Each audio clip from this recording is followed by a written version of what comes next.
Have you ever felt invisible, like you're standing right there, but no one truly sees you? Tonight's story will stay with you long after the last word is spoken. Before we start, drop a comment and let us know where you're listening from tonight. We love seeing our community spread across the globe. Now let's begin. The gaslight chandeliers of the Blackwell building's boardroom cast harsh shadows across the mahogany table, their hissing flames the only sound as Philadelphia's most powerful businessmen settled into their leather chairs. Catherine Ashford Blackwell sat at the head of the table in widow's black, severe mourning silk that had become her uniform these past 6 weeks, and felt the weight of every hostile gaze upon her. It was November 1889, and the air outside carried the bite of approaching winter. Inside this room on the building's 10th floor, the chill had nothing to do with temperature. These men, her late husband's board of directors, his business associates, his supposed friends, had made their position clear through carefully averted eyes and whispered conversations that fell silent when she approached. They did not want a woman at the head of Blackwell Steel and Shipping. "Gentlemen," said Harrison Webb, the company's attorney, adjusting his spectacles with hands that trembled slightly. "We are gathered for the formal reading of James Ashford Blackwell's last will and testament." Catherine's fingers tightened on the armrests of her chair. James's chair, the one he'd occupied for 15 years as he built an empire from a single steel mill and 3 merchant ships. The chair she'd sat beside countless times in this very room, listening to negotiations, learning the business, offering suggestions that James had valued even as his board remained oblivious to her contributions. Now that chair was hers by right. James had promised her as much in their final conversation, the morning before the factory accident that had stolen him from her forever. "Catherine," he'd said, holding her hands across the breakfast table in their Rittenhouse Square townhouse, "if anything ever happens to me, don't let them push you out. You know this business as well as I do. Better, in some ways. You see the people behind the profits. That's what this company needs." She'd laughed then, kissed his cheek, told him nothing would happen. He was 33, healthy, vital. They had decades ahead of them. 6 hours later, a boiler explosion at the Kensington Mill had proved her terribly wrong. "The bulk of James Blackwell's estate," Webb continued, his voice cutting through her memories, "including his shares in Blackwell Steel and Shipping, his properties, and all associated assets, are bequeathed to his beloved wife, Catherine Ashford Blackwell, with full authority to manage said assets as she sees fit." Catherine released a breath she hadn't realized she was holding. There it was, clear, unambiguous. James had kept his promise. But the relief lasted only seconds before Marcus Blackwell rose from his seat halfway down the table. Marcus was James's cousin, 10 years his senior, and had been business partner since the company's founding. Where James had been warm and principled, Marcus was calculating and ambitious. Where James had built a reputation for fair wages and worker safety, Marcus had consistently argued for cost-cutting measures that would have endangered lives. Catherine had never trusted him, and the feeling, she knew, was mutual. "I'm afraid there's a complication," Marcus announced, his voice carrying the affected sympathy of an undertaker.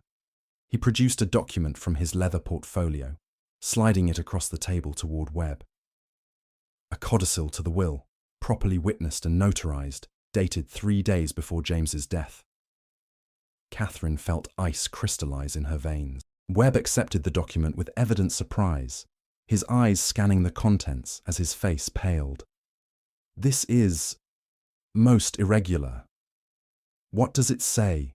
Catherine demanded, her voice steady, despite the panic rising in her chest. Marcus answered before Webb could speak, addressing the room rather than her. "It expresses James's concern about the burden of leadership falling on his wife during her time of grief. It suggests that I, as his partner and someone with 15 years' experience in the business, should serve as executor of the estate and president of the company until such time as Mrs. Blackwell feels prepared to assume these responsibilities, if indeed she ever does." The room erupted in murmurs. Catherine sat frozen, her mind racing. James would never have written such a thing. Never. They had discussed her role explicitly, repeatedly. He had been teaching her every aspect of the business for 7 years, ever since their marriage when she was 19 and he 26. "That's a forgery," she said clearly, cutting through the noise. "My husband would never have written that." "I understand your distress," Marcus said with false gentleness. "Grief can make it difficult to accept reality. But the document is perfectly legal, witnessed by 2 of our clerks, and reflects James's genuine concern for your welfare." "Concern?" Catherine stood, her hands flat on the table. "James spent 7 years ensuring I understood every aspect of this business. He brought me to negotiations, taught me to read financial reports, and consulted me on every major decision. He wouldn't suddenly decide I was incapable 3 days before his death." "Perhaps he had a premonition," Marcus suggested smoothly. "Or perhaps, in a moment of clarity, he recognized that managing a company of this size requires experience you simply don't possess. Experience I've been gaining at his side for 7 years while you were embezzling company funds." The accusation hung in the air like smoke. Catherine hadn't planned to say it. Not yet. Not here. But Marcus's smugness had cracked her control. She'd discovered the discrepancies only 2 weeks ago while reviewing the accounts James had kept in his private study. Irregular payments to shell companies, missing inventory, inflated supplier costs. Nothing she could prove yet, but enough to know Marcus wasn't the loyal partner he pretended to be. Marcus's face flushed dark red. "That is slander, madam. I'll ask you to retract it immediately or face legal consequences." "Prove it's slander," Catherine challenged. "Open your books to an independent audit." "Gentlemen," Webb interrupted, clearly desperate to regain control of the situation. "Perhaps we should adjourn while I examine this codicil more carefully and—" "There's no need for adjournment," Marcus cut him off. "The situation is clear. I'm calling for an immediate board vote on who should lead this company. A grieving widow with no business experience beyond what she observed while accompanying her husband to meetings, or a partner with 15 years of proven leadership." "This is improper," Catherine protested. "The will is clear, and that codicil is obviously fraudulent. You can't simply vote away my inheritance." "We're not voting away your inheritance," Marcus assured her with a smile that didn't reach his eyes. "You'll retain ownership of the shares, of course. We're simply determining who is best suited to manage those assets on your behalf. Surely you can see the wisdom in that. A woman of your refined sensibilities shouldn't have to concern herself with the brutal realities of industry and commerce." Catherine looked around the table at the 10 board members, reading her fate in their uncomfortable expressions. These were men who had worked with James, who had claimed to respect him, who had accepted her presence in this room for years as James's wife. Now they would vote to strip away everything he'd left her. "Before we vote," a new voice interjected from the far end of the table, "perhaps we should hear from Mrs. Blackwell about her qualifications and vision for the company." Catherine turned, surprised. The speaker was Samuel Chen, one of their newer board members, appointed by James just 6 months ago. He was the son of Chinese immigrants, a man who had built a successful import-export business, despite facing prejudice that made Catherine's gender-based obstacles seem trivial. James had admired his integrity and business acumen enough to bring him onto the board over Marcus's objections. "Thank you, Mr. Chen," Catherine said, meeting his eyes. At least one person in this room was willing to give her a chance. "Gentlemen, I've spent 7 years learning every aspect of this company. I can tell you the names of our 3 largest steel suppliers and the terms of our contracts with them. I know which shipping routes are most profitable and which ones we maintain for strategic rather than immediate financial reasons. I understand our labor costs, our production capacity, and the innovations James was planning to implement at the Kensington Mill." "Memorizing facts is not the same as having the judgment to lead," Marcus interrupted. "Can you negotiate with union organizers? Can you make hard decisions about cost-cutting when necessary? Can you command the respect of our workers and competitors? This is a man's world, Mrs. Blackwell. The dock workers won't take orders from a woman. Our competitors will see you as a weakness to be exploited. Our investors will flee. Is that what you truly believe, Marcus? Or is it simply convenient for you to believe it?" Catherine kept her voice level, though anger burned beneath her careful composure. "Because from where I stand, it seems you're more concerned about your own position than about what's best for this company." "I'm concerned about preserving what James built," Marcus shot back, "and I'm not alone in that concern. I've spoken with other board members, and we agree that this company needs experienced male leadership. It's nothing personal, Catherine. It's simply business reality." Before she could respond, the boardroom door opened and a young woman entered, her entrance so perfectly timed that Catherine instantly knew it had been choreographed. She was perhaps 22 or 23, dressed in the height of fashion, a walking dress of hunter green velvet with elaborate beading that must have cost a small fortune. Her blonde hair was arranged in the latest style beneath a fashionable hat, and she carried herself with the confidence of someone who had never been told no in her life. Catherine's stomach dropped as she recognized her. Lily Ashford, her own cousin, daughter of her father's brother. A girl Catherine had helped come out into society just 3 years ago, who had stayed with Catherine and James for a season while her own parents travelled abroad. "I apologize for the interruption, gentlemen," Lily said with a pretty smile, her eyes not quite meeting Catherine's. "Mr. Blackwell asked me to attend today to discuss my role in the company's future charitable endeavours." "The tolerances you're claiming are impossible with this design," Victor was saying, gesturing at the technical drawings. "The cylinder pressure alone would cause warping at these temperatures. Either your specifications are wrong, or your equipment will fail within 6 months. The presenter, a red-faced American engineer, bristled.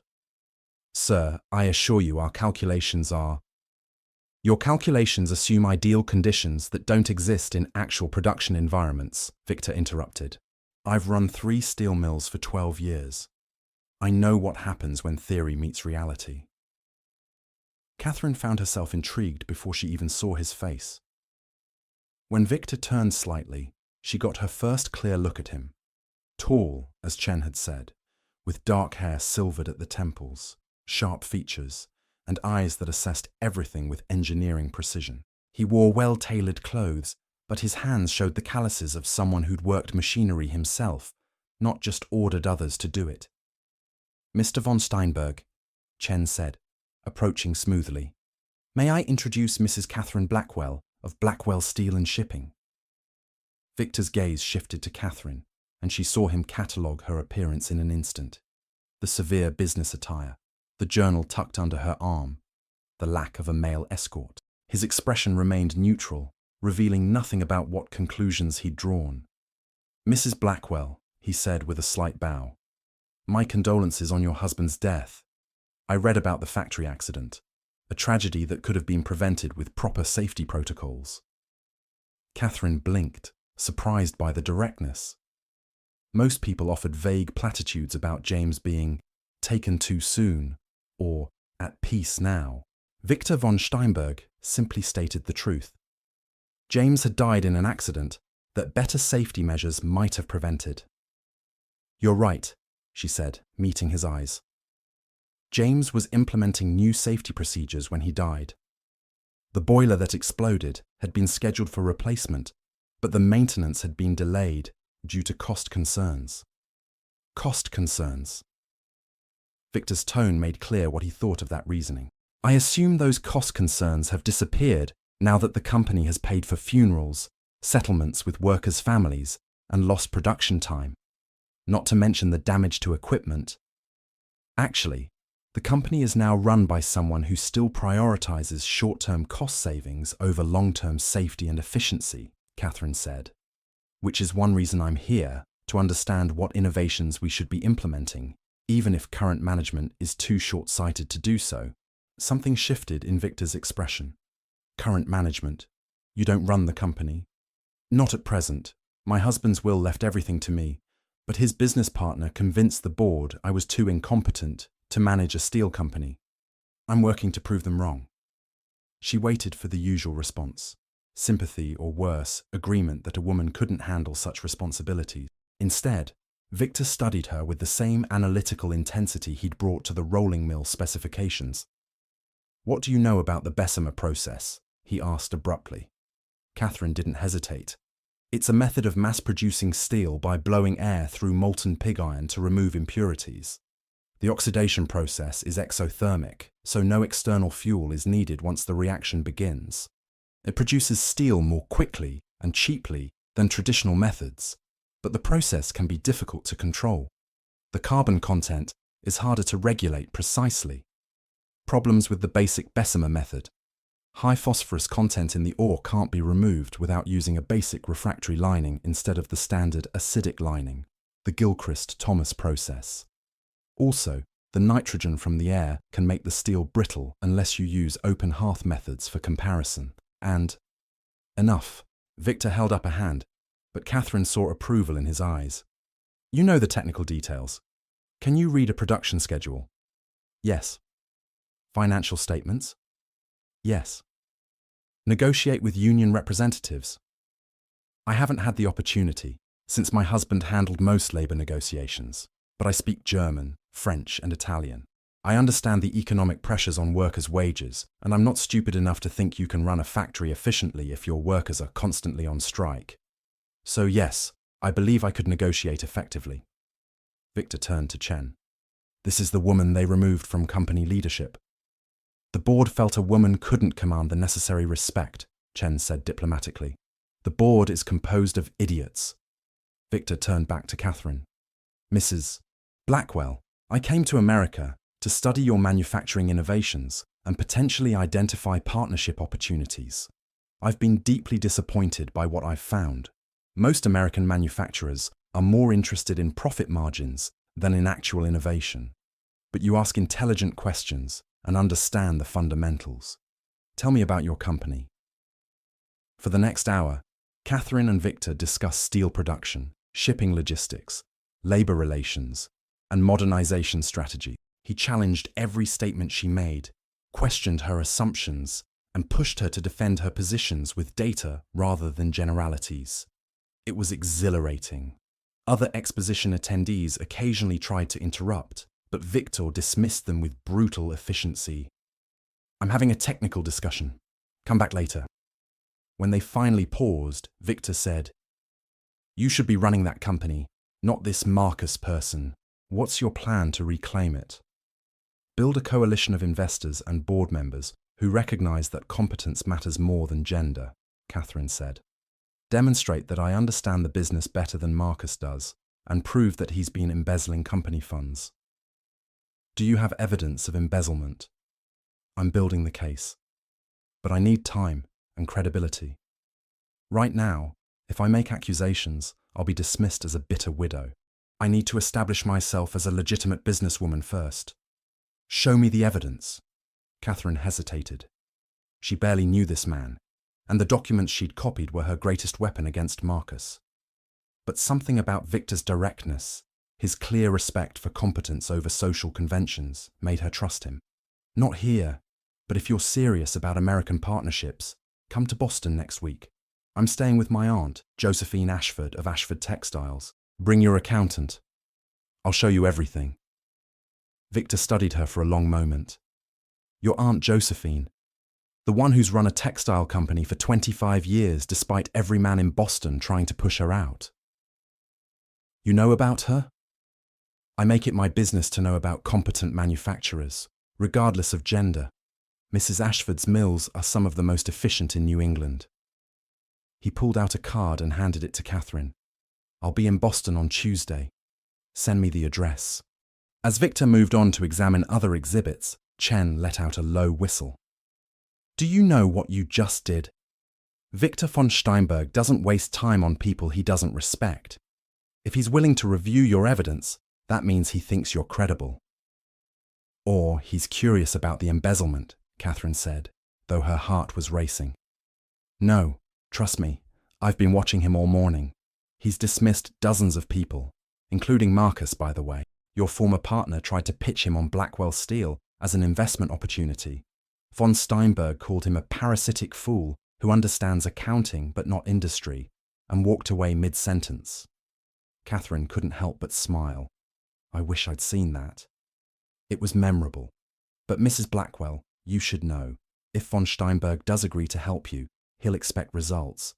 He has a reputation for being brilliant but absolutely ruthless with incompetence. Working with him won't be comfortable.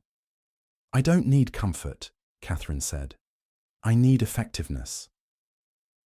The rest of the afternoon passed in a blur of technical demonstrations and networking. Catherine collected cards, asked questions, and made mental notes about which innovations Blackwell Steel should be implementing. By the time the exposition closed for the day, she had filled her journal with observations and her head with possibilities. She was so absorbed in reviewing her notes that she didn't notice Marcus until he deliberately stepped into her path near the exit. Catherine, how unexpected to see you here. Her former partner looked prosperous in expensive new clothes, paid for, no doubt, with embezzled company funds. Lily stood beside him, her earlier confidence somewhat diminished. She wouldn't meet Catherine's eyes. Mr. Blackwell, Catherine said coolly, deliberately using his surname rather than his first name. They were no longer family. I'm surprised you're here. I would have thought you'd be too busy running the company James built into the ground. Marcus's smile tightened. On the contrary, the company is thriving under my leadership. The board is very pleased with our new direction. What new direction would that be? The one where you take out massive loans while implementing no actual improvements? Or the one where you continue using outdated production methods because you're too ignorant to understand the technology you're rejecting? My dear Catherine, your bitterness is understandable but unbecoming. Perhaps if you spent less time playing at business and more time accepting your new circumstances, you'd be happier. Perhaps if you spent less time embezzling and more time actually learning about steel production, the company wouldn't be heading for bankruptcy. Lily gasped softly. Marcus's face flushed dark red. That's slander. I could have you prove it's slander. Catherine kept her voice level, though her pulse hammered. Open your books to an independent audit. Let's see where all those mysterious expenses are going. The books are none of your concern anymore, Marcus hissed. You had your chance to be part of this company's future, and you squandered it by overestimating your abilities. Now you're nothing but a resentful widow with delusions of competence. Whereas you're a thief with delusions of adequacy, Catherine replied. Tell me, Marcus, how many of those business expenses you've been charging actually benefit the company versus your personal accounts? Catherine, please, Lily interjected quietly. This isn't helping anything. Catherine turned her attention to her cousin. You're right, Lily. Nothing I say will help, because Marcus has already decided that my gender invalidates my intelligence. But perhaps you should ask yourself why he's so desperate to silence me. What is he hiding that makes him this defensive? She walked away before either of them could respond, her hands shaking with suppressed rage. But beneath the anger, she felt something else. Satisfaction.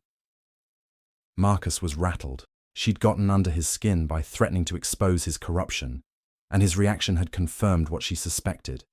He had something to hide. That evening, back at the hotel, Catherine received an unexpected visitor. Lily arrived alone, without Marcus, looking miserable. May I come in? She asked quietly. Catherine considered refusing, then stepped aside. 5 minutes. Lily entered, perching nervously on the edge of a chair while Catherine remained standing, arms crossed. I've been doing the charitable work Marcus assigned me, Lily began. Reviewing requests for company donations, visiting workers' families, that sort of thing. And Catherine, some of the things I've seen, the housing conditions, the wages, the way injured workers are treated. It's not what James would have wanted. No, Catherine agreed coldly. It's not. But you chose to work with the man who's destroying everything James built, so you don't get to pretend to be shocked now. I didn't know. Lily's eyes filled with tears. Marcus said he was going to honor James's legacy. He said you were too emotional to run the company properly, that you needed time to grieve. He made it sound like he was protecting you. And you believed him because it was easier than supporting me. Yes. Lily's admission was barely audible. You're right. I took the easy path because Marcus was offering me something I wanted, a position, respect, the chance to do work that mattered. And I was jealous. Catherine blinked, surprised. Jealous? You had everything I wanted. A husband who respected your mind, a position in the business world, independence. I grew up being told my only value was my beauty and my ability to marry well. You showed me there were other options, and then I resented you for having what I wanted. Lily wiped her eyes. But Catherine, I'm seeing things now that I can't ignore. Marcus is diverting funds meant for worker safety. He's cutting corners on equipment maintenance, and some of his business expenses are clearly fraudulent. I've seen the receipts. Why are you telling me this? Because you were right about him. And because I need to know if you'd let me help you. If you're trying to take back the company, I have access to records you don't. I could copy documents, provide testimony about what I've seen.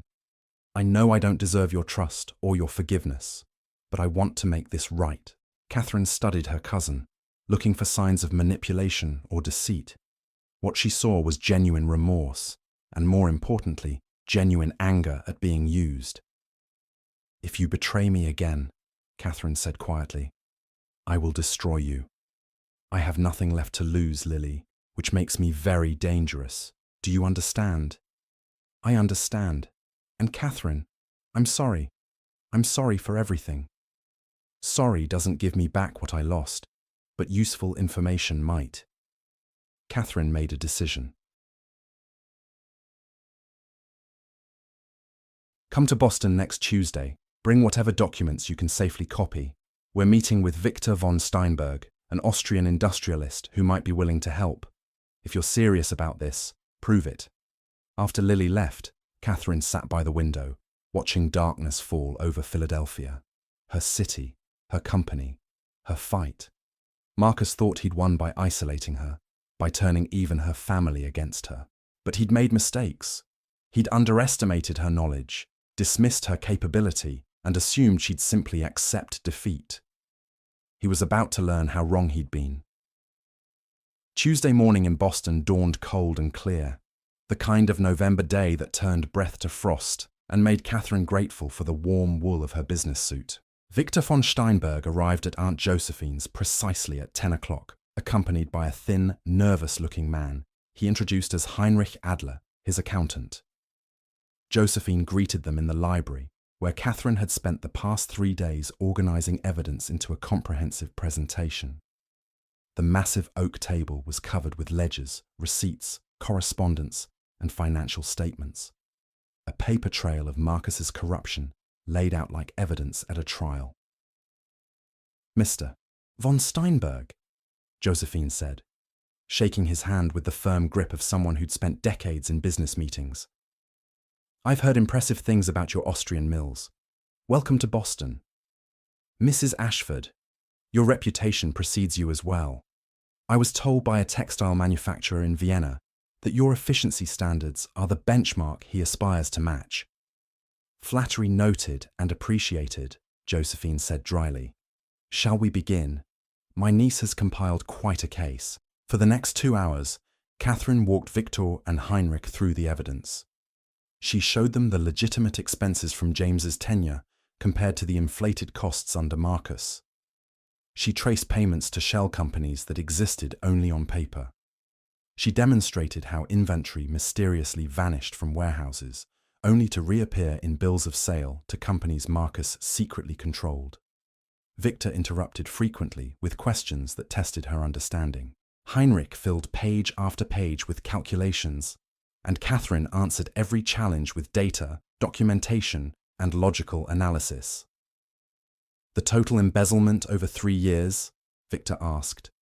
Approximately $150,000, Catherine said. Enough to have modernized 2 of our mills with Bessemer converters and still had money left for worker safety improvements. But not enough to bankrupt the company, Victor observed, which means Marcus is smarter than I gave him credit for. He's stealing enough to enrich himself while keeping the company functional enough that no one notices the drain. Until now, Josephine added, Catherine's documentation is thorough enough to stand up in court. Victor leaned back, steepling his fingers. The legal case is clear, but Mrs. Blackwell, legal cases take time, months, possibly years. Meanwhile, Marcus continues stripping assets and damaging your company's competitive position. What's your real strategy? Before Catherine could answer, the doorbell rang. Moments later, Lily arrived, looking pale but determined, carrying a leather portfolio. "You came," Catherine said, surprised despite having invited her. "I told you I wanted to help." Lily set the portfolio on the table. "These are copies of documents from the past 6 months. Expense reports, correspondence with suppliers, meeting minutes where Marcus discussed restructuring that I now realize meant dismantling safety protocols. And this." She pulled out a separate folder. "These are personal notes I've kept about conversations I've overheard." Victor examined the documents with interest. "Miss Ashford, are you aware that providing these documents could have legal consequences for you? Marcus could claim you stole proprietary information." "I'm aware," Lily said quietly. "But what he's doing is wrong. The workers are suffering because Marcus would rather steal than invest properly. I won't be part of that anymore." "Why the change of heart?" Victor asked bluntly. "Because 3 days ago, a boiler nearly exploded at the Kensington mill, the same one where James died. The safety inspector Marcus bribed filed a report saying everything was fine. But I was there visiting, and I saw workers running out, terrified. One man told me it was only luck that prevented another disaster. That's when I realized I was helping Marcus kill people." Lily's voice shook. "I can't do that, not even for the position he offered me." Catherine felt her anger at Lily soften slightly. Her cousin was weak, perhaps, but not evil. When faced with the reality of what her choices supported, she'd found some backbone. "These documents confirm what Catherine suspected," Heinrich announced after reviewing Lily's portfolio. "The embezzlement is systematic and ongoing. Mr. von Steinberg, with this evidence, we could—" "Wait," Victor interrupted. "Before we discuss strategy, I need to understand something, Mrs. Blackwell." He turned his sharp gaze on Catherine. "Why do you want this company back? Is it revenge against Marcus? Sentiment about your husband's legacy? Or do you actually have a vision for what Blackwell Steel could become?" The question caught Catherine off guard. She'd been so focused on proving Marcus's corruption that she hadn't articulated her larger purpose. "All of those reasons," she admitted. "But mostly, James believed business should do more than generate profit. He believed companies had responsibilities to their workers, their communities, their futures. He was implementing safety protocols that cost money but saved lives.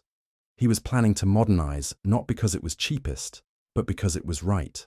Marcus has reversed all of that, and every day he's in control, people are at risk." "Noble sentiments," Victor said. "But sentiments don't run steel mills. What's your actual business plan?"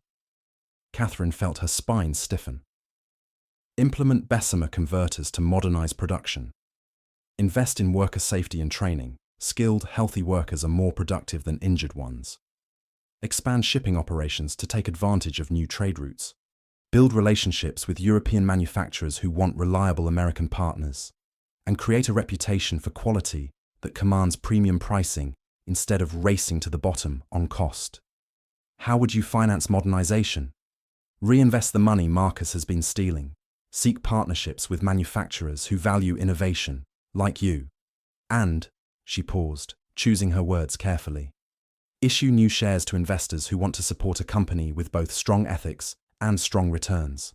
Victor's expression remained neutral, but Catherine sensed she'd passed some kind of test.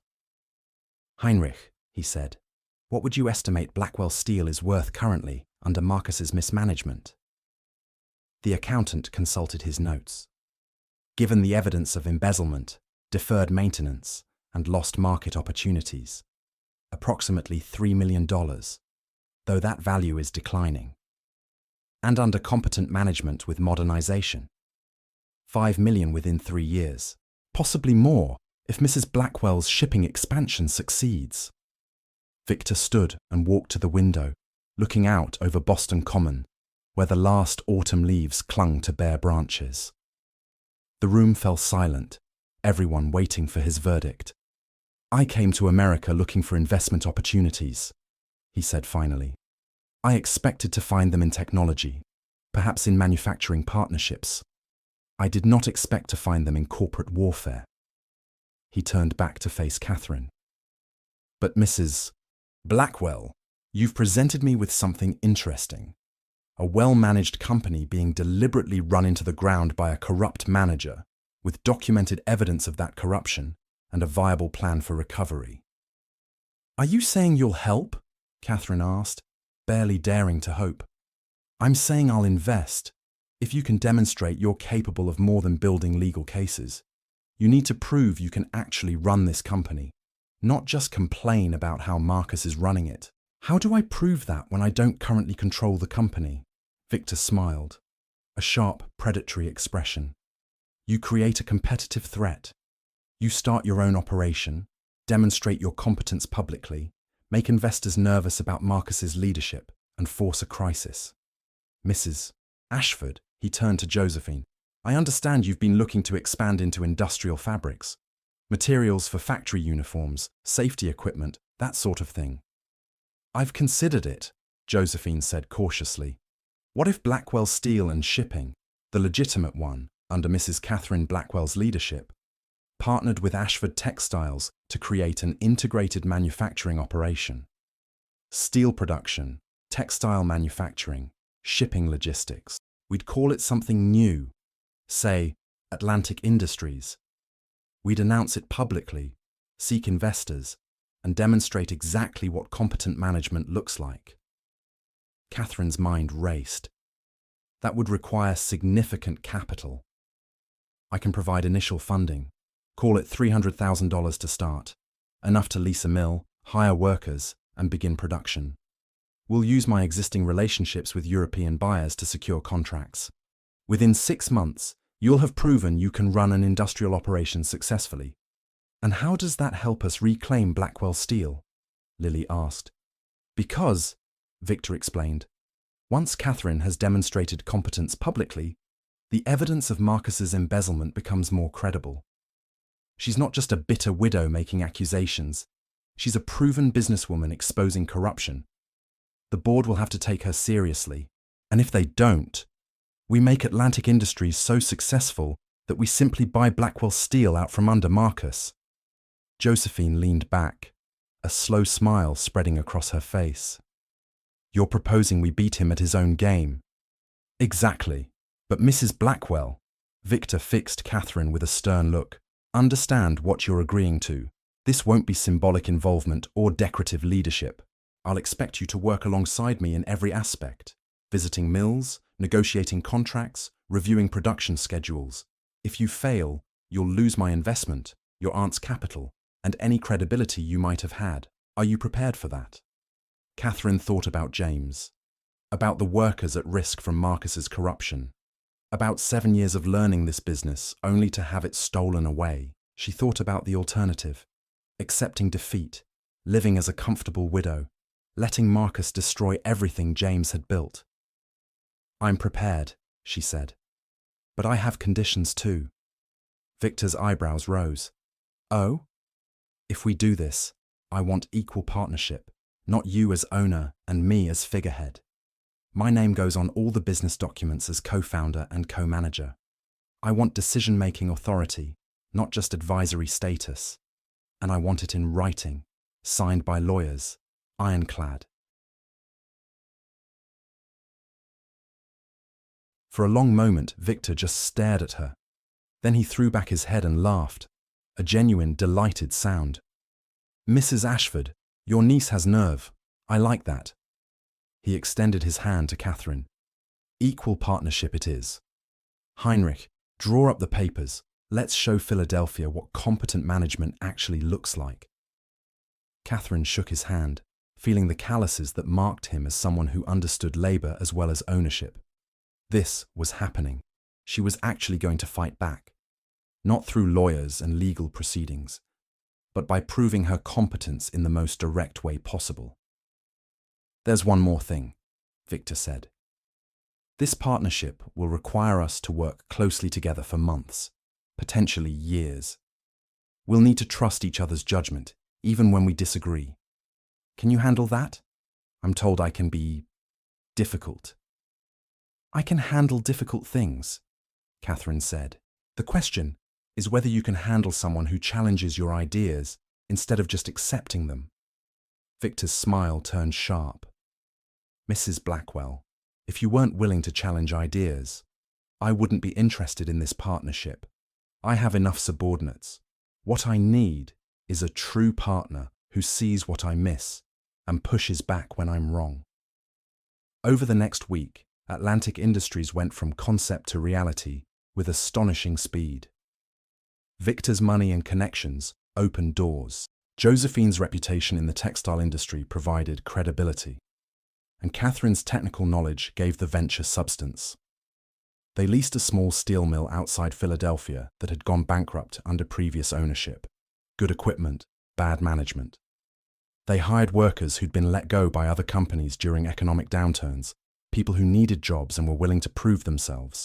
They negotiated contracts with textile manufacturers who needed reliable steel for their machinery, and they did it all very publicly. Catherine gave interviews to business journals, explaining Atlantic Industries' mission, quality production, worker safety, innovative practices. Victor brought European investors to tour the facility. Josephine hosted gatherings where the city's business elite met Catherine and saw her competence firsthand. Marcus initially dismissed it all as a vanity project. My former partner's widow is playing at business, he told the Blackwell Steel Board. It's harmless and will fail within months. But by February, Atlantic Industries had secured 3 major contracts. By March, they'd turned their first profit, and by April, investors were starting to ask uncomfortable questions about why Blackwell Steel, with far greater resources, wasn't performing as well as this upstart company. The turning point came in May. At an investors' meeting, Marcus had called to discuss taking out additional loans. Catherine, who'd bought a small number of shares in Blackwell Steel under a trust name, attended as a shareholder. Marcus was midway through his presentation when Catherine raised her hand.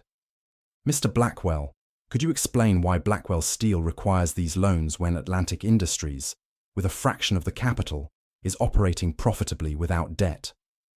Marcus's face flushed. The situations are not comparable. Blackwell Steel operates at a much larger scale. With much larger inefficiencies, Catherine interrupted. Your production costs per ton are 40% higher than Atlantic Industries. Your worker injury rates are triple ours. Your delivery delays are twice as frequent.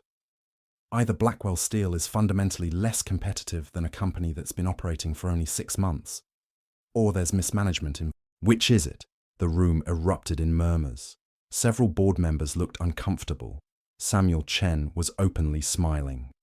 Mrs. Blackwell, Marcus said through clenched teeth, I don't know what you think you're proving with these theatrical accusations. I'm not making accusations. I'm asking questions based on publicly available data. But since you bring up accusations, Catherine opened her portfolio. Perhaps we should discuss why Blackwell Steel's expenses have increased by 300% in categories like consulting fees and business development, while actual production improvements have been minimal. She distributed copies of the documents she'd prepared, sanitized versions that didn't reveal how she'd obtained the information, but damning nonetheless. Victor, who'd accompanied her to the meeting as her business consultant, added his assessment. As someone with 30 years' experience in steel production, I can tell you that these financial patterns indicate either catastrophic incompetence or deliberate fraud. Given Mr. Blackwell's demonstrated business acumen in other areas, I lean toward fraud. This is slander, Marcus shouted. I'll have you both. We have documentation, Catherine said calmly. And we've already provided copies to the State Attorney General's office, which is investigating possible embezzlement. This isn't slander, Marcus. It's accountability. The meeting dissolved into chaos. Half the board members demanded an independent audit. The other half tried to protect Marcus while distancing themselves from potential legal liability. And Catherine and Victor walked out, leaving behind a company in crisis and a corrupt manager finally facing consequences. 3 weeks later, the audit confirmed what Catherine had documented. Marcus was arrested for embezzlement. The board, facing shareholder lawsuits and reputational disaster, unanimously voted to ask Catherine to return as president. She accepted, on her terms. The boardroom looked different when Catherine entered it as president rather than as a widow begging for her inheritance. Same mahogany table, same leather chairs, same view of Philadelphia's financial district 10 stories below. But now she sat at the head of the table with authority earned rather than inherited, with Victor beside her as partner and the board members watching her with respect instead of dismissal. "Gentlemen," Catherine began, "we have significant work ahead. Blackwell Steel has lost ground during the past year, delayed modernization, damaged relationships with suppliers, deferred maintenance that's put workers at risk. But the foundation James built is still sound. We can recover." She outlined her plan. Merge Blackwell Steel with Atlantic Industries to create an integrated operation. Implement the Bessemer converters they should have installed a year ago. Restore safety protocols and rebuild trust with workers. Expand shipping operations to serve European markets, where Victor's connections would be valuable. "This will require investment," she acknowledged, but unlike previous capital requests, every dollar will go toward actual improvements, not into corrupt pockets. "You'll receive quarterly reports with full accounting. Any board member who wants to tour facilities or review books is welcome to do so. Transparency isn't just ethical, it's good business." Samuel Chen raised his hand. "Mrs. Blackwell, I have a question about the management structure. Will you maintain sole control, or will this be a partnership with Mr. von Steinberg?" "Full partnership," Catherine said firmly. "Atlantic Industries has proven that Victor and I work well together. He brings European market expertise and engineering knowledge. I bring understanding of American operations and existing relationships. Neither of us could do this alone." "And your aunt's textile operations?" another board member asked. "Will remain separate, but will receive preferential supply terms. Josephine Ashford built her company through her own merit. She doesn't need to be absorbed into ours, but will benefit from cooperation." The vote to approve her restructuring plan was unanimous. Even the board members who'd voted against her 7 months ago now recognized that she'd been right all along. After the meeting, Catherine found Lily waiting in the hallway. "They're offering me a real position," Lily said, looking both grateful and nervous. "Not charitable activities director, but actual procurement management. Working under you, reporting on supplier relationships and contract terms." "Can you handle it?" Catherine asked. "It's real work, Lily. Long hours, difficult decisions, pressure." "I want to try," Lily said. "And Catherine, thank you for giving me another chance even after I betrayed you." "I'm not giving you chances," Catherine corrected. "I'm giving you an opportunity to prove yourself. What you do with it is up to you." That evening, Catherine and Victor reviewed production schedules in what had been James's office, now hers. She'd kept most of his furnishings, but added touches of her own. Engineering diagrams on the walls, a photograph of her and James on their wedding day, books on labor relations and industrial innovation. "The Kensington Mill installation should be complete by September," Victor noted, reviewing the Bessemer converter timeline. "That will double our production capacity." "And the worker training program?" Catherine asked. "Already underway. I brought in specialists from Austria to teach proper operation procedures. No shortcuts, no cost-cutting on safety." He paused, looking at her seriously. "Catherine, I need to tell you something. This partnership, working with you these past months, it's been different than I expected." Catherine's pulse quickened. They'd been so focused on business that they'd maintained careful professional distance. But she'd noticed things. The way he looked at her when she solved a technical problem. How he always asked her opinion rather than assuming his own was correct. The respect in his voice when he introduced her to European contacts as, "My partner, Mrs. Blackwell." "Different how?" she asked. "I came to America expecting to find business opportunities. I didn't expect to find someone I could truly work with as an equal. Someone who challenges my ideas, corrects my mistakes, and makes me want to be better at what I do." Victor moved closer. "You're extraordinary, Catherine, not despite being a woman in a man's world, but because you've refused to let that world diminish you. Victor, let me finish. I know this is complicated. We're business partners, which means personal entanglements could be disastrous if they end badly. I also know I'm 10 years older than you, that I live in Austria half the year, that combining romantic and business relationships rarely works. But I can't ignore what I feel, and I need to know if you feel it too. Catherine thought about the past 7 months. The exhilaration of building Atlantic Industries from nothing. The satisfaction of proving her competence to doubters. The way working with Victor had felt like the partnership she'd had with James, but different. More equal, perhaps, because Victor had never known her as anything but competent. I do feel it, she admitted. But you're right that it's complicated. This partnership works because we respect each other professionally. If we pursue something personal and it fails, then we handle it like adults and maintain the business relationship anyway, Victor said. Catherine, I'm not proposing marriage or asking you to give up your independence. I'm simply saying that I admire you, I'm attracted to you, and I'd like to explore what that means, if you're interested. I'm interested, Catherine said.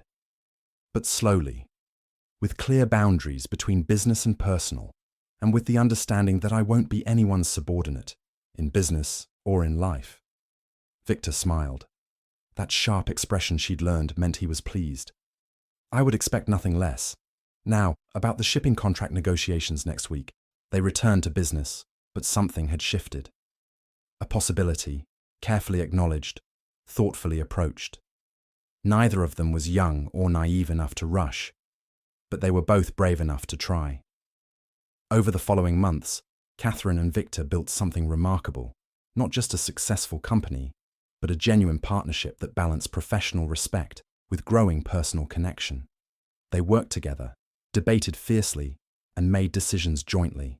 And gradually, carefully, they explored what else they might become to each other. In November, exactly 1 year after the boardroom humiliation that had nearly destroyed her, Catherine stood before a gathering of Philadelphia's business elite at the annual Industrial Exposition. Victor was beside her as they unveiled Blackwell Steel's latest innovation, a new safety system for factory equipment that would reduce worker injuries by 80%. James Blackwell believed business should serve more than just profit, Catherine told the assembled crowd. He believed companies had responsibilities to their workers, their communities, and their futures. This past year has taught me that those principles aren't just noble. Miss Ashford has agreed to serve as our Director of Charitable Initiatives, Marcus announced with evident satisfaction, a role that will put a refined, respectable face on our company's community involvement. Exactly the kind of position appropriate for a lady of quality. The message was unmistakable. Marcus was presenting Lily as his version of what a woman's role in the company should be: decorative, charitable, confined to appropriate feminine spheres. And Lily, who had grown up watching Catherine's unconventional partnership with James, who had once claimed to admire Catherine's intelligence and independence, was going along with it. Lily, Catherine said quietly, you don't have to do this. Her cousin finally met her eyes, and Catherine saw a flash of guilt before Lily looked away. I'm sorry, Catherine, but Mr. Blackwell has offered me an opportunity to do meaningful work. Work that's actually appropriate for a woman. Not everyone wants to pretend to be a man in a man's world. The betrayal cut deeper than Marcus's transparent maneuvering. Catherine had mentored Lily, encouraged her education, tried to show her that women could aspire to more than marriage and social obligations. And now Lily was being used as a weapon against her, proof that proper women knew their place. Gentlemen, Marcus said, sensing victory, I believe it's time for that vote. All in favour of appointing me as president and executor of the estate, with Mrs. Blackwell retaining her shares, but ceding operational control. One by one, hands rose around the table. 8 out of 10 board members voted in Marcus's favour. Only Samuel Chen and Herbert Morrison, James's first investor, abstained. The matter is settled, Marcus declared, barely containing his triumph. Mrs. Blackwell, I'll need you to surrender your office keys and any company documents in your possession.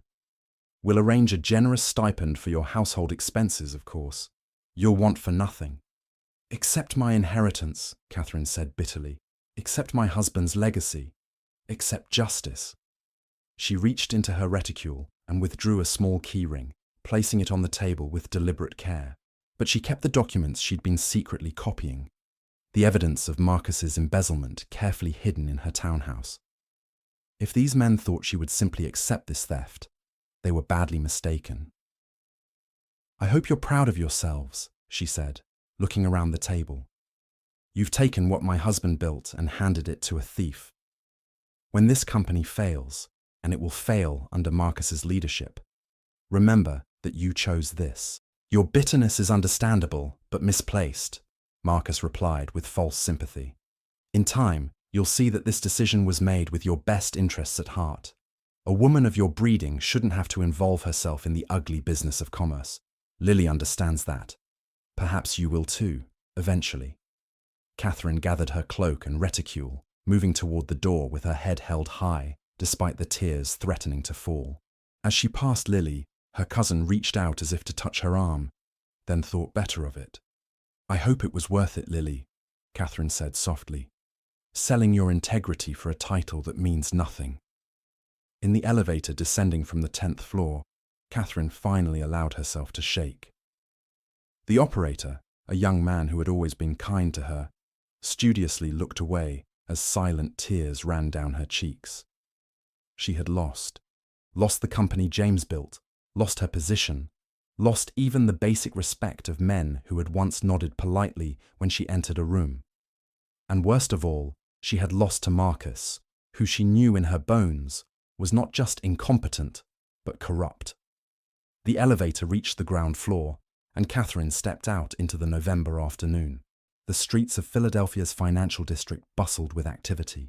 Men in top hats hurrying between offices, delivery wagons clattering over cobblestones, newsboys calling out headlines.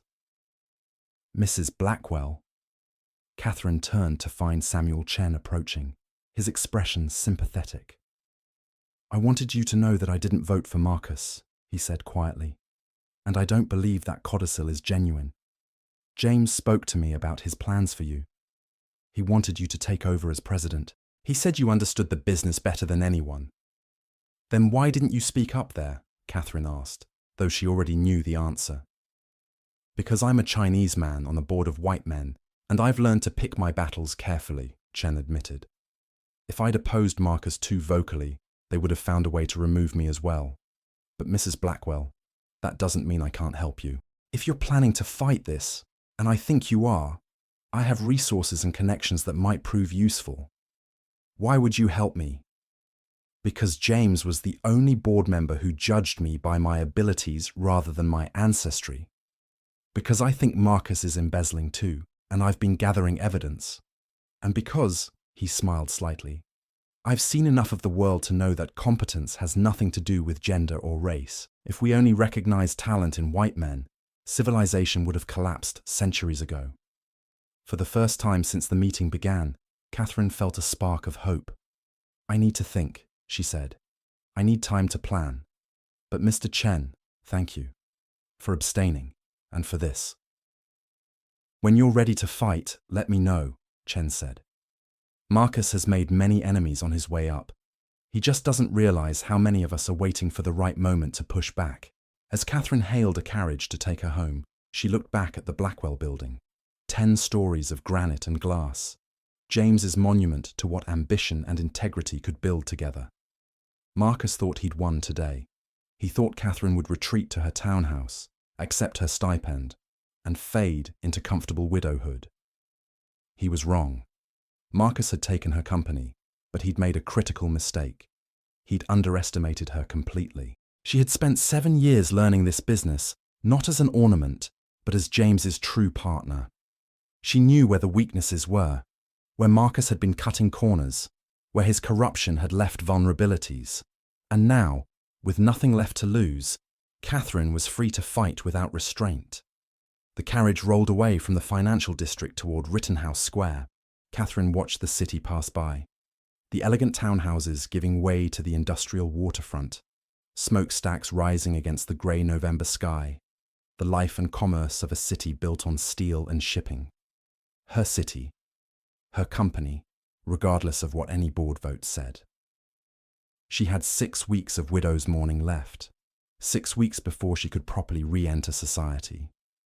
6 weeks to plan, to gather evidence, to build her case. 6 weeks to transform herself from grieving widow into something Marcus had never anticipated, a woman with nothing to lose and everything to gain.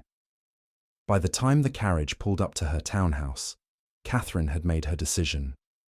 She wouldn't accept defeat.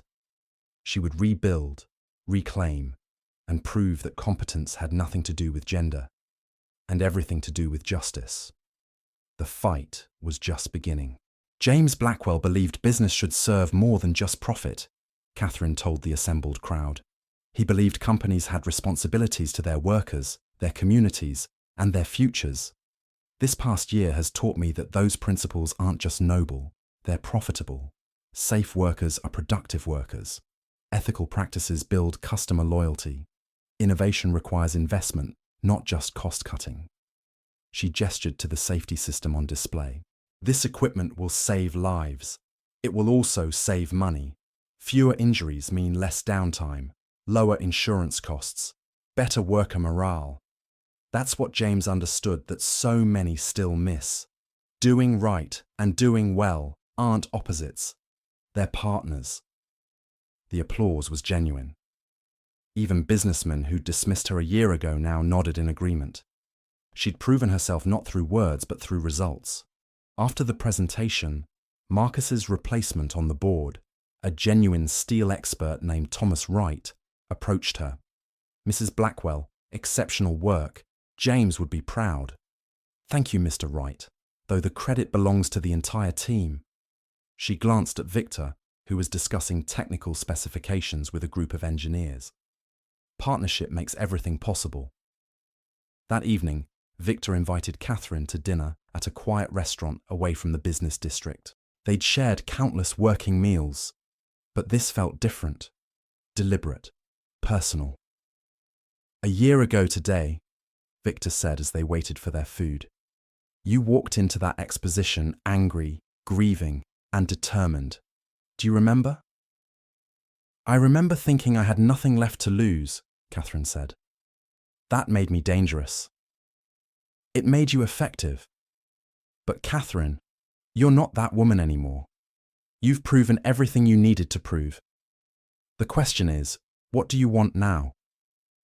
She considered this. A year ago, her goals had been clear. Reclaim the company, expose Marcus's corruption, prove her competence. She'd achieved all of that. What came next? "I want to build something lasting," she said finally. "Not just recover what was stolen, but create something better." James started that work. "I want to continue it. Improved labor relations, technological innovation, expansion into new markets. And I want to do it with someone who challenges me to be better." Victor reached across the table, taking her hand. "I've been thinking about something. My Austrian operations need oversight, but I don't want to leave Philadelphia for extended periods, not when we're building something important here. What would you think about expanding Blackwell Atlantic to include European operations? We could split our time between continents, 6 months here, 6 months there. You could learn the European markets. I could strengthen ties here." "That's a significant commitment," Catherine said carefully, "both professionally and personally. Are you sure?" "I'm sure that working with you has been the best business decision I've made in 30 years. I'm sure that I respect you more than anyone I've ever partnered with. And I'm sure that somewhere between arguing about production schedules and negotiating with union leaders, I've fallen in love with you." Victor paused. "If that's too much too soon." "It's not," Catherine interrupted. "I've been feeling the same way, but I wasn't sure if I was ready, if it was too soon after James. James was your husband for 7 years. You loved him. That doesn't diminish what we're building. It informs it. You understand partnership because you had a good one. You know what matters in a relationship because you've experienced both loyalty and betrayal. You're not replacing James by moving forward. You're honoring him by refusing to let grief stop you from living." Catherine felt tears prick her eyes. How did you get so wise about this? I lost my wife 5 years ago. I understand that moving on isn't betrayal. It's survival. And Catherine, I don't want to just survive. I want to build a life that matters. With you, if you'll have me. I will, she said. But Victor, I need you to understand something. I won't be absorbed into your life or your business.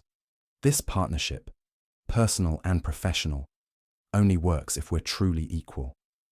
I know. That's why I want it. He pulled a small box from his pocket, opening it to reveal a ring, a ruby surrounded by small diamonds. This belonged to my grandmother. In Austrian tradition, rubies represent passion and power, both of which you possess in abundance. Catherine Ashford Blackwell, will you marry me? Not to be my wife in the traditional sense, to be my partner in building an empire that actually means something. Catherine looked at the ring, then at Victor's face. A year ago, she'd thought her life was over. Her husband dead, her company stolen, her competence questioned. Now she was being offered not rescue, but partnership, not security, but adventure, not comfort, but the challenge of building something extraordinary. Yes, she said, but we do this right. Equal partnership documents, my name on everything, joint decision-making. And I keep Blackwell as my professional name. I've spent a year rebuilding that reputation, and I'm not giving it up. Victor grinned. I would expect nothing less. Should we seal this agreement with a handshake or a kiss? Both, Catherine said, laughing as he slipped the ring onto her finger. We're business partners and lovers. Why choose? The offices of Blackwell Steinberg Industries occupied an entire floor of a new building in Philadelphia's financial district, with additional headquarters in Vienna. Catherine stood at the window of her office, watching the city she'd fought so hard to prove herself in, now preparing to leave for 6 months in Austria. Mrs. Steinberg? Her assistant, Lily, who'd proven herself capable enough to earn genuine responsibility, knocked at the door. The carriage is ready, and Mr. Chen is here to see you before you leave. Samuel Chen entered, carrying a portfolio. Last-minute contract reviews before your voyage. Also, congratulations on the Philadelphia Inquirer article. Woman industrialist transforms American manufacturing. Quite a change from a year ago when they called you an unlikely business proprietor. I prefer results to reviews, Catherine said, though she was pleased. How are the new safety standards being received? Remarkably well. 3 other companies have adopted our protocols. The governor is considering making them mandatory statewide. James would have loved that, Catherine said softly. Her late husband's memory had softened from sharp grief into gentle pride. She'd honored his legacy by building something he would have admired. Victor entered, speaking rapid German with their European shipping coordinator. He switched to English when he saw Catherine. The Vienna office confirms our expansion permits are approved. Also, the Workers' Committee wants to meet with you next month. They've heard about your labor relations work here and want to discuss implementing similar programs. Tell them I'd be honored, Catherine said. After the meetings concluded, Catherine and Victor stood together at the window, watching Philadelphia's busy streets. 5 years ago, she'd been a widow with nothing. Now she was a respected industrialist, a partner in a thriving business, a wife in a marriage built on genuine equality. Any regrets? Victor asked, reading her contemplative mood. None. Though I sometimes wonder what Marcus is doing in prison.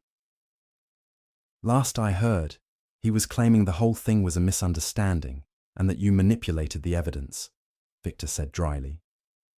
He still doesn't understand that competence has nothing to do with gender. His loss, Catherine said. Lily, on the other hand, she's become genuinely good at her job. People can change if they're willing to do the work. Speaking of work, Victor said, I have something for you. He handed her a leather folder. Inside was a proposal for a new venture, a training institute for women interested in business and industry. I thought you might want to teach others what you've learned. Show them that business isn't just a men's club, it's a place for anyone with talent and determination. Catherine felt her eyes sting with tears. This is perfect. When do we start? Whenever you're ready. You've proven everything you needed to prove, Catherine. Now it's time to help others do the same. As they prepared to leave for the docks and their ship to Europe, Catherine glanced back at the office one last time. The nameplate on the door read, Catherine Ashford Blackwell Steinberg, President and Co-founder, Blackwell Steinberg Industries. A year after being told she was too incompetent to inherit, she'd built an empire. 5 years later, she was preparing to transform an industry. And somewhere in there, she'd learned the most important lesson of all. Competence wasn't about gender, heritage, or social acceptance. It was about skill, determination, and the courage to fight for what you knew you deserved. Marcus had thought taking her company would destroy her. Instead, he'd freed her to become something more powerful than she'd ever imagined. Not just a woman who inherited a business, but a woman who proved she could build, lead, and transform an entire industry. And that was a legacy worth fighting for.